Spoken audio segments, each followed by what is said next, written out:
नमस्कार, हिमाचल समाचार में आपका स्वागत है। आज के मुख्य समाचार। मुख्यमंत्री ने अंतर्राष्ट्रीय कुल्लू दशहरा उत्सव के कर्टन रेजर कार्यक्रम का शुभारंभ कर उत्सव का ब्रोशर किया जारी। 24 अक्टूबर से आरंभ उत्सव के दौरान 19 देशों के प्रतिभागी लेंगे भाग। कुल्लू विधानसभा क्षेत्र में जनता को समर्पित की 12 करोड़ रुपए की विकासात्मक परियोजनाएं। मुख्यमंत्री ने कहा, स्वेच्छा से मदद में निहित होता है स्वयं तथा समस्त समाज का भला।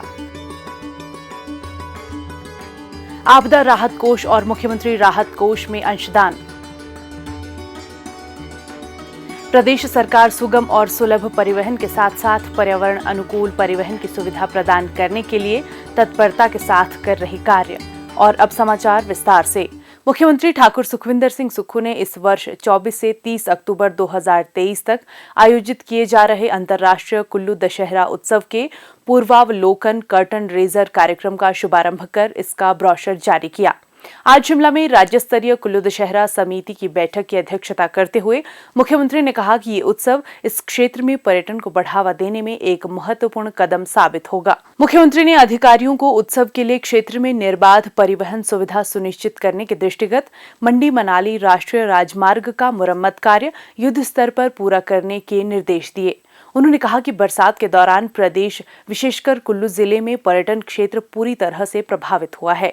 इसके बावजूद आपदा के दौरान जिला प्रशासन, विभिन्न विभागों, संगठनों एवं लोगों द्वारा राहत एवं पुनर्वास कार्यों के लिए दिया गया योगदान प्रशंसनीय है। उन्होंने कहा कि हिमाचल एक बार फिर पर्यटकों का स्वागत करने के लिए पूरी तरह से तैयार है और आगामी कुल्लू दशहरा उत्सव इस संबंध में एक मील का पत्थर साबित होगा। पर्यटन और सांस्कृतिक आदान प्रदान को प्रोत्साहन प्रदान करने में दशहरा उत्सव की महत्वपूर्ण भूमिका पर प्रकाश डालते हुए मुख्यमंत्री ने कहा कि इस वर्ष अंतर्राष्ट्रीय कुल्लू दशहरा उत्सव वास्तव में एक वैश्विक कार्यक्रम बनने के लिए तैयार है। विभिन्न राज्यों के सांस्कृतिक दलों के साथ साथ रूस, Israel, Romania, Kazakhstan, Croatia, Vietnam, Taiwan, Thailand, Panama, Iran, Maldives, Malaysia, Kenya, दक्षिण सूडान, जाम्बिया, घाना और इथियोपिया सहित 19 देशों के प्रतिभागी उत्सव में एक विविध और अंतर्राष्ट्रीय सांस्कृतिक झलक दिखाएंगे। आपदा के बाद हम उभर रहे हैं और कुल्लू दशहरा इस दिशा में बढ़ता हुआ कदम है। कुल्लू दशहरे के बाद जो हमारा टूरिज्म थोड़ा कमजोर बढ़ गया था इस आपदा के कारण, हम उसमें उभरते हुए और आगे बढ़ेंगे। और हमने सभी पर्यटकों से ये भी अनुरोध किया है कि अब मौसम साफ है, सभी प्रकार के पर्यटक उसमें आ सकते हैं। और इस बार के कुल्लू दशहरे में सबसे बड़ी बात ये है, पहली बार 20 के करीब भारी देश, दूसरे देश इसमें पार्टिसिपेट कर रहे हैं। और साउथ अमेरिका से लेकर अफ्रीकन कंट्री से लेकर यूरोप से लेकर और हमारी साउथ एशिया की कंट्रीज, ये सब इसमें पार्टिसिपेट कर रही है। और स्टेट्स के लिए भी हमने चिट्ठी लिखी है। तो जो कुल्लू आपदा में सबसे ज्यादा प्रभावित था, सबसे पहले वो उभर कर पर्यटक के क्षेत्र में उभर कर आया है। इसके लिए मैं सभी प्रशासनिक अधिकारी, कर्मचारियों को बहुत धन्यवाद देता हूँ। और जब 200 लोग बाहर के देश के पार्टिसिपेट करेंगे, बाहर के राज्यों के लोग पार्टिसिपेट करेंगे, तो जो एक मिथ सा बन गया कि अभी बहुत आपदा है, लेकिन ऐसा नहीं है। हम उससे उभर गए हैं और आने वाले समय में जो भी देश विदेश के पर्यटक आने चाहते हैं उनके स्वागत के लिए हिमाचल तैयार है।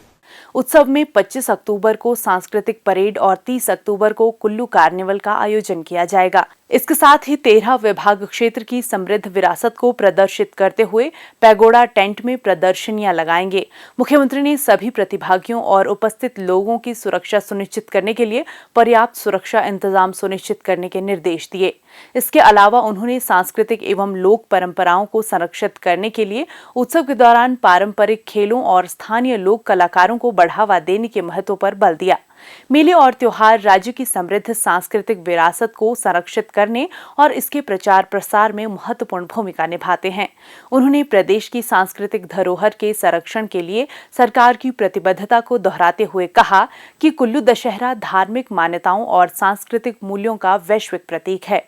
इस अवसर पर मुख्यमंत्री ने वर्चुअल माध्यम से कुल्लू विधानसभा क्षेत्र के लिए 12 करोड़ रुपए की कई विकासात्मक परियोजनाओं का उद्घाटन भी किया, जिसमें कुल्लू में 5 करोड़ 49 लाख रुपए की लागत से निर्मित 4 मंजिला बहुउद्देशीय उपायुक्त कार्यालय का भवन शामिल है। इस भवन में 2 सम्मेलन कक्ष सहित विभिन्न कमरे और पार्किंग की सुविधा भी उपलब्ध है।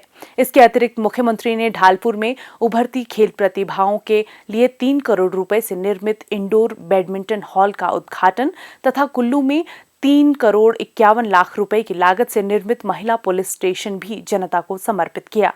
प्रदेश में आपदा की इस घड़ी में सभी क्षेत्रों के लोगों ने आपदा पीड़ित परिवारों की सहायता के लिए योगदान दिया है।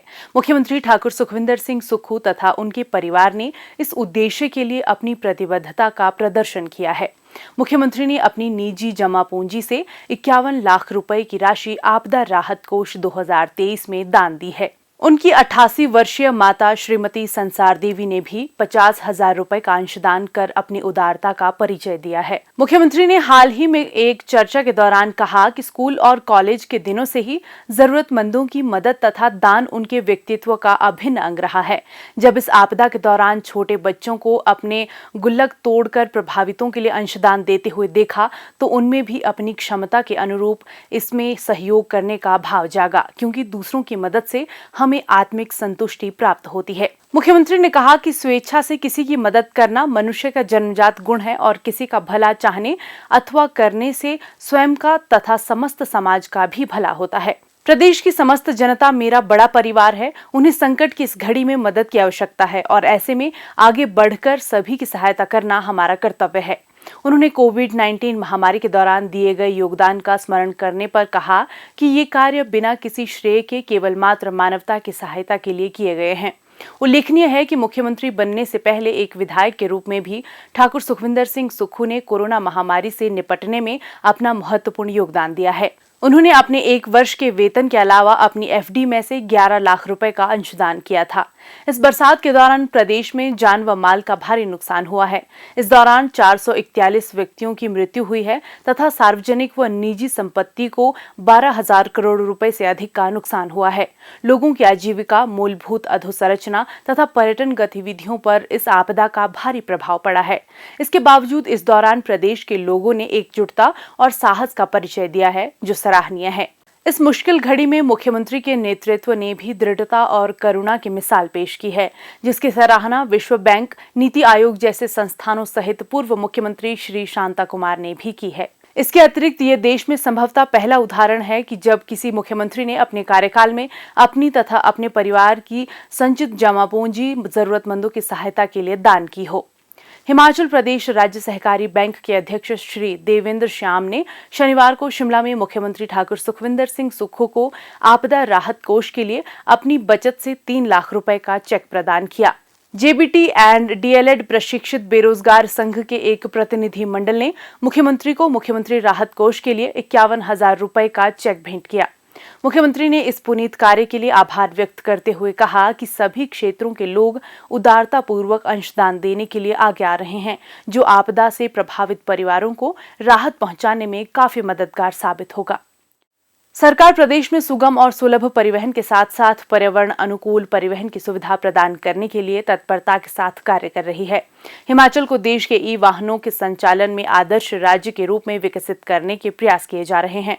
ई वाहनों के संचालन के लिए प्रदेश में 6 ग्रीन कॉरिडोर घोषित किए गए हैं। जिला मंडी के करसोग में नवनिर्मित हिमाचल पथ परिवहन निगम का आधुनिक बस अड्डा आमजन को बेहतर सुविधा उपलब्ध करवाने में सहायक सिद्ध हो रहा है। बस अड्डे पर मिलने वाली विभिन्न सुविधाओं से यात्रियों के साथ साथ करसोग डिपो में सेवाएं देने वाले चालक और परिचालक भी खुश हैं। विभिन्न गंतव्यों के लिए यात्रा करने वाले यात्रियों सहित बस चालकों, परिचालकों को सभी सुविधाएं अब एक ही छत के नीचे मिल रही हैं। नवनिर्मित 4 मंजिला बस अड्डे में विभिन्न सुविधाएं उपलब्ध करवाई जा रही हैं। बस अड्डे पर यात्रियों के लिए सभी सुविधाओं से सुसज्जित वेटिंग रूम बनाया गया है। वेटिंग रूम को पंखों, पेयजल आदि मूलभूत सुविधाओं से लैस किया गया है। बस स्टैंड पर यात्रियों की सुविधा के लिए बनाए गए शॉपिंग सेंटर में 8 दुकानें निर्मित की गई हैं, जिन्हें 33 माह की लीज पर क्षेत्र के स्थानीय लोगों को चलाने के लिए आवंटित किया गया है। बस अड्डे में निर्मित इस शॉपिंग सेंटर की दुकानों के माध्यम से स्थानीय लोगों को स्वरोजगार भी उपलब्ध हुआ है। करसोग बस अड्डे से प्रतिदिन यात्रा करने वाले यात्री यहां उपलब्ध सुविधाओं से पूरी तरह से संतुष्ट हैं। मैं यहाँ करसोग में कॉलेज में बीए फर्स्ट ईयर में हूँ। मैं हर रोज़ यहाँ पे बस से आती हूँ। जैसे कि पहले यहाँ पे बिल्कुल भी फैसिलिटीज़ नहीं थी जो ओल्ड बस स्टैंड था, लेकिन अब यहाँ पे बहुत अच्छी फैसिलिटीज़ है और प्रोवाइड भी यहाँ पे लोगों को बहुत अच्छे से चीज़ें कराई जाती है। जैसे पहले यहाँ पे वेटिंग रूम नहीं था और अब वेटिंग रूम है। यहाँ पे वॉशरूम्स भी अवेलेबल नहीं थे, लेकिन अब वो भी है। यहाँ पर पहले इस तरह का बस स्टैंड में सुविधा नहीं थी। जैसे आज यहाँ पर तक वेटिंग रूम है और बैठने की व्यवस्था ठीक है, शौचालय अच्छा है। तो ये जो जितना भी अच्छा काम है सरकार के द्वारा बहुत ही अच्छा सराहनीय कार्य है। अभी जैसे कि हमारे यहाँ नया बस स्टैंड बना है, पहले हमारे पास पुराना बस स्टैंड था, वहाँ पर फैसिलिटी नहीं थी, रेस्ट रूम की फैसिलिटी, शौचालय की फैसिलिटी नहीं थी। जब से नया बस स्टैंड बना है, यहाँ पर रेस्ट रूम में बढ़िया फैसिलिटी है, बढ़िया बैठ जगह है और शौचालय की अलग से फैसिलिटी है, बाथरूम की अलग से फैसिलिटी है। इसके लिए हम सरकार का धन्यवाद करते हैं, HRTC डिपार्टमेंट का धन्यवाद करते हैं। नवनिर्मित बस अड्डा करसोग से प्रतिदिन लगभग 114 बस रूट संचालित किए जा रहे हैं। इनमें 84 बस रूट HRTC तथा 30 निजी बस ऑपरेटरों द्वारा संचालित किए जा रहे हैं। यहाँ एक सरकारी डीजल पंप भी स्थापित किया गया है। राज्य सरकार द्वारा प्रदेश की संवेदनशील भौगोलिक परिस्थितियों को ध्यान में रखते हुए गैर पारंपरिक परिवहन सेवाओं को भी बढ़ावा दिया जा रहा है। हिमाचल समाचार देखने के लिए सब्सक्राइब करें यूट्यूब चैनल हिमाचल समाचार, फॉलो करें ट्विटर @DPRHP, लाइक करें Facebook page information and public relations department Himachal Pradesh, follow करें इंस्टाग्राम @DIPR हिमाचल, विजिट करें वेबसाइट www.himachalpr.gov.in। इस अंक में इतना ही, कल फिर होगी मुलाकात। दीजिए इजाजत, नमस्कार।